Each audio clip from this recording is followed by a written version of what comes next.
మరి ఈరోజు మరి అసెంబ్లీ జరుగుతున్నటువంటి సందర్భంలో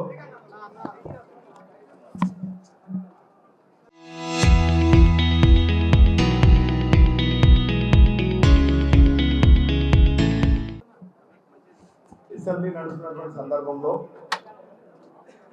మరి అసెంబ్లీలో మైనింగ్ విషయం సందర్భంగా మరి నిన్న కానీ మొన్న కానీ మనందరం కూడా చూసినాం. మరి మైనింగ్ విషయం చర్చ వచ్చినప్పుడు మరి ఇక్కడ మరి మాజీ మంత్రివర్యులు హరీష్ రావు గారు మరి ఇక్కడ స్థానిక శాసనసభ్యుల గురించి వారి సోదరుల గురించి ఏదో చిన్న తప్పు, చిన్నది తప్పుకి దాదాపుగా 20 రోజులు జైల్లో పెట్టిరన్న విషయాన్ని వారు ప్రస్తావించడం ఇది చాలా బాధాకరమైనటువంటి విషయం. మరి ఎందుకంటే నేను హరీష్ రావుని ఒకటే అడుగుతా ఉన్నా, ఈరోజు నిజంగా మీరు నిజాయితీ గలవారైతే నిజంగా ఉన్నటువంటి ఇక్కడ శాసనసభ్యులు కావచ్చు, వాళ్ళ సోదరులు కావచ్చు, వాళ్ళ మీద నీకేమన్నా నమ్మకం ఉంటే, విశ్వాసం ఉంటే వెంటనే మీరు సిబిసిఐడి ఎంక్వైరీకి ఏమని చెప్పి మీరు విజ్ఞప్తి చేయండి. మీరు మాట్లాడుతున్న మాటలు చూస్తూ ఉంటే వీళ్ళు ఏ తప్పు చేయలేదు, కేవలం ప్రభుత్వమే కావాలని ప్రతిపక్షాలను అణిచివేయాలని ఒక ఆలోచనతో చేసినట్టు మీరు మాట్లాడడం మా అందరినీ కూడా బాధ కలిగించింది. ఎందుకంటే నిజంగా పవిత్రమైనటువంటి ఒక దేవాలయం ఉన్నటువంటి ఆ అసెంబ్లీలలో మరి ప్రజల గురించో, ప్రజల సమస్యల గురించో, ఉన్నటువంటి అభివృద్ధి విషయాలలో వీటి మీద మాట్లాడితే బాగుండేది, ప్రజలు ఎదుర్కొన్న సమస్యల మీద మాట్లాడితే బాగుండేది. కానీ ఇలాంటి అవినీతి పనుల గురించి,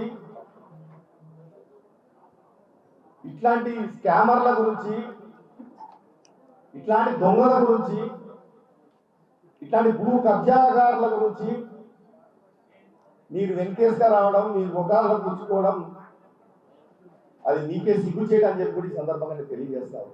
ఎందుకంటే ఈ ప్రాంతంలో ఏ చెట్టును అడిగినా, ఏ పుట్టను అడిగినా, ఏ రాయిని అడిగినా ఇలా భాగవతం మొత్తం కూడా ఈ అవినీతి పనులు మొత్తం కూడా ప్రతి ఒక్కరు కూడా చెప్తారు. ఇలా ఈరోజు వీళ్ళు ఏం చేయలేదనో, వీళ్ళకి కావాలని రాజకీయ కక్ష చేస్తున్నానో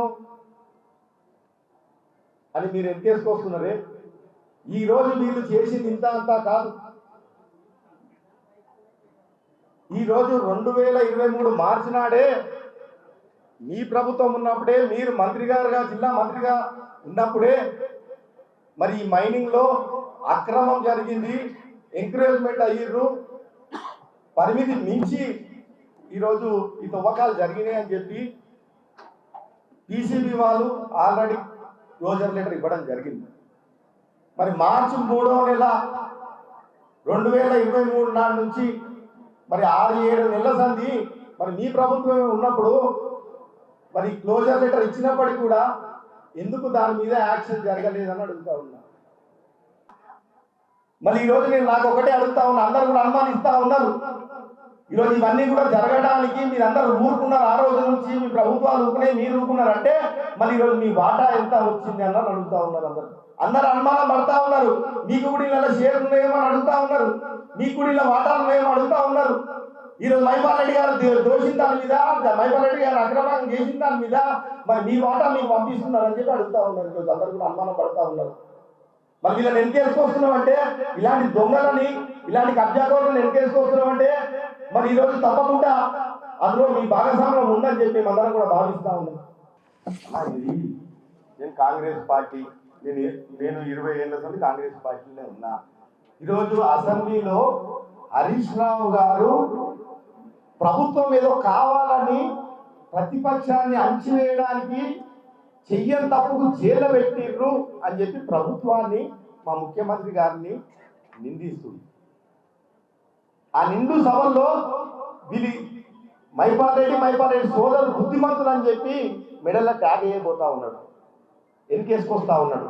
దాని విషయంలో నేను ఒక వికాసమైనటువంటి కార్యకర్తగా ఈ ప్రాంతంలో మైపాల్ రెడ్డి అరాజకాలు దౌర్జన్యాలు నేను చెప్పడానికి ప్రయత్నం చేస్తా ఉన్నా.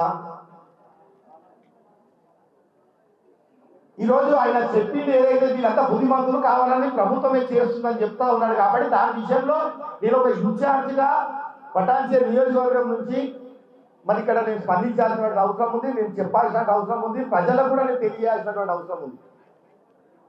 కాబట్టి వీళ్ళ అరాజకాలు, వీళ్ళ దౌర్జన్యాలు, ఈ వాస్తవాలు నేను ప్రజలకు దృష్టికి తీసుకెళ్తా ఉన్నాను మీ ద్వారా. ఈ నీతి తప్పిన రాజకీయాలు అయితే నేను చేయాలి. కాటా శ్రీనివాస్ గౌడ్ అని చెప్పి రాష్ట్రంలో ఎవరిని పోయి అడిగినా కానీ కాటా శ్రీనివాస్ గౌడ్ అంటే కాంగ్రెస్ పార్టీ కదా అంటారు. ఈరోజు ఎన్నున్నాడో తెలియదు, ఎప్పుడు ఏ రాత్రి ఏ పార్టీలో ఉంటాడో, పొద్దుగాల ఏ పార్టీ ఉంటాడో తెలియదు, పూటకో పార్టీ మారేటోడు. వీళ్ళ అవసరాల గురించో, పరిస్థితుల గురించో, డెవలప్మెంట్ గురించో అని చెప్పి వచ్చి లాస్ట్కి ఆడ 3 సార్లు బీఫామ్ ఇచ్చిన వాళ్ళ ఆ బీఆర్ఎస్ పార్టీకి మోసం చేసినావు. నీకు కాలు పదపం కట్టుకొని తిరిగిన టీఆర్ఎస్ పార్టీ కార్యకర్తలని మోసం చేసి ఈ ప్రాంతంలో 3 సార్లు నీకు ఓటేసినటువంటి ప్రజలను మోసం చేసినావు. మరి అవసరాల గురించి, డెవలప్మెంట్ గురించి నేను కాంగ్రెస్ పార్టీలకు నేను వచ్చినానని చెప్పి ఈరోజు మున్సిపల్ ఎలక్షన్ వచ్చే ఒక 2 రోజుల ముందు కాంగ్రెస్ పార్టీకి వెన్నుపోటు చేసినావు.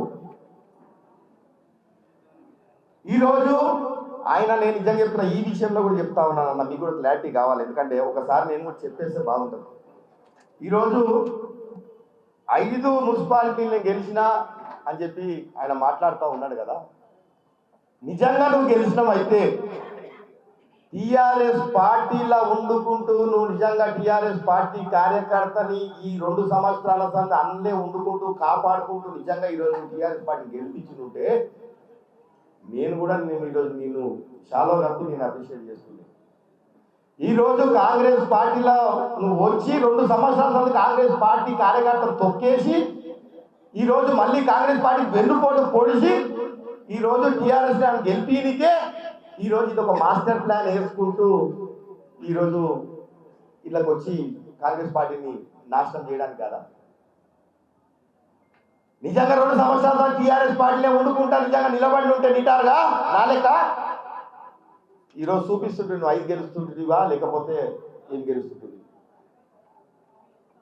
మోసాలతో గెలవడమే కాదు కదా చేసేది కదా, మోసాలతోనే గెలవడమే కదా చేసేది. నేను ఇంకోటి కూడా చెప్తా ఉన్నా, ఈరోజు హరీష్ అన్న నిజంగా మొన్న ఈ 5 మున్సిపాలిటీలలో మరి ఇలా కాంగ్రెస్ పార్టీ పండబెట్టుకుంటారు, కాంగ్రెస్ పార్టీ ద్రోహం చేసుకుంటా పండబెట్టుకుంటా ఓడగొట్టేందుకు నీకు మొన్న బీఆర్ఎస్ పార్టీకి మన సంపాదించినట్టు అవినీతి సొమ్ము కొంచెం నీకు ఏమైనా సాయం చేసి ఉంటే అసెంబ్లీలో కేసుకు రావాల్సిన అవసరం లేదన్నా. ఇట్లా పిలిపించింది చాలా గప్త అయిపోయేది. వాళ్ళు ఆర్థికంగా నీకు సాయం మొన్న ఎలక్షన్లలో మున్సిపాలిటీ ఎలక్షన్లలో చేస్తే మరి కాంగ్రెస్ పార్టీని నమ్మించి మోసం చేసే దాంట్లో పాత్ర పోషించినందుకు ఇంట్లో గెలిపించే చాలా వేసి సన్మానం చేసుకుంటే బాగుండేది. అట్లాంటి పవిత్రమైనటువంటి అసెంబ్లీలలో ఇట్లా దుర్మార్గం నుంచి మాట్లాడితే నీకే తక్కువ, నీ వాల్యూ తగ్గుతుందని చెప్తా ఉన్నాను.